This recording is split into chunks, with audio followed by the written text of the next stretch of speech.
एक लड़का एक लड़की बचपन से काफ़ी अच्छे दोस्त रहते हैं। लड़का का नाम समर और लड़की का नाम फातिमा रहता है।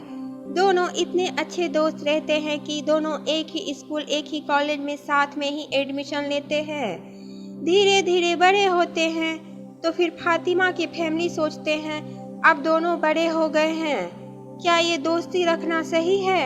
एक हिंदू लड़का से मेरी बेटी दोस्ती बढ़ा रही है और हम मुस्लिम हैं, अगर कुछ हुआ तो फिर क्या होगा। बचपन तक तो ठीक था लेकिन अभी ये बड़े हो गए हैं, अब ये क्या सही है। फातिमा की माँ फातिमा के पापा को बोली आप फातिमा को समझाएं। फिर फातिमा के पापा बोले दोस्त ही तो हैं और मेरी बेटी को अच्छे से पता है उसे क्या करना है क्या नहीं, अगर कुछ ऐसा शक हुआ तो देखा जाएगा, अभी तुम फिक्र मत करो। फिर फातिमा की माँ मान गई और शांत हो गई और सब सही चलने लगा। एक बार ऐसा हुआ कि फातिमा को किसी ने गोली मार दिया और उसकी हालत नाजुक हो गई। वहीं से समर गुजर रहा था, वो देखा तो शॉक हो गया और फातिमा को हॉस्पिटल ले गया और डॉक्टर के पैर में लटक रोने लगा कि मेरी फातिमा को बचा लीजिए, बदले में मेरी जान ले लीजिए। इलाज शुरू हुआ और फातिमा के घर वाले को डॉक्टर की तरफ से खबर दी गई। फातिमा के घर वाले जब आए तो समर को देख गुस्सा हुए। वो सोचे कि फातिमा इसके साथ होगी इसलिए ऐसा हुआ। फातिमा के घर वाले समर को हॉस्पिटल में ही सुनाने लगे। वहीं फिर डॉक्टर आए, वो बोले इनका शुक्रिया अदा करिए कि आपकी बेटी को सही वक्त पे ले आए, वरना कुछ भी हो सकता था। मेरे पाँव में गिर उसे बचाने की भीख मांग रहा था और आप इसे ही डांट रहे हैं। फिर फातिमा के घर वाले शर्मिंदा हुए और समर से माफ़ी मांगे और गले लगाए। फातिमा ठीक हो गई और फिर सब पहले जैसा हो गया, सब सही चल रहा था।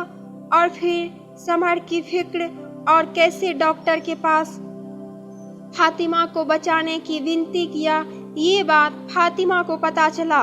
फातिमा खुश हो गई कि समर उसकी इतनी फिक्र करता है, इतनी कद्र करता है, इतना प्यार करता है, उसे इस बात का कोई अंदाजा नहीं था। फिर फातिमा धीरे धीरे समर को चाहने लगी और उसे बता दी। वो बोला मैं बहुत पहले से तुमको चाहता हूँ, बस बताने की कभी हिम्मत ही नहीं हुई। फिर दोनों प्यार करने लगे और साथ रहने लगे। ये बात घर में फातिमा के पता चला तो वो फातिमा को बहुत समझाए, लेकिन प्यार में पड़े लोग किसकी सुनते हैं। फातिमा की माँ उसके पापा को बोलने लगी बोले थे ना पहले ही आपसे, लेकिन आप तो मेरी सुनते ही नहीं हो, आपको ही अपनी बेटी पे बहुत भरोसा था। फातिमा के पापा फातिमा को समझाने गए तो वो बोली नहीं, मैं समर के बिना नहीं रह सकती, उससे शादी करनी चाहती हूँ। तो वो बोले नहीं, ये नहीं हो सकता, वो अपनी जात अपनी बिरादरी का नहीं है। लेकिन फातिमा सुनने को तैयार नहीं थी तो फातिमा को मारा पीटा गया और घर से निकलना बंद कर दिया गया और अपनी जाति में शादी करवा दी। शादी होते ही फातिमा के फैमिली वाले खुद को शेर समझ बैठे और समर के घर जाके समर और उसके परिवार वालों को बहुत पीटा। ये बात फातिमा को पता चली तो फातिमा अपने पति से विनती की कि उसे समर से मिलवा दे आखिरी बार, लेकिन उनके पति ये बात मानने की वजह फातिमा को मारने पीटने लगे और घर में बंद कर दिए। फिर भी जैसे तैसे फातिमा घर से निकली और समर और उसके फैमिली से मिलने गई और समर से मिलते ही बोली तुम मेरे फैमिली पे केस कर दो। समर बोला नहीं, तुम्हारी फैमिली मेरी भी तो है ना, मैं ऐसा नहीं करूँगा। तुम जाओ, कोई जान जाएगा तो फिर तुमको प्रॉब्लम होगी।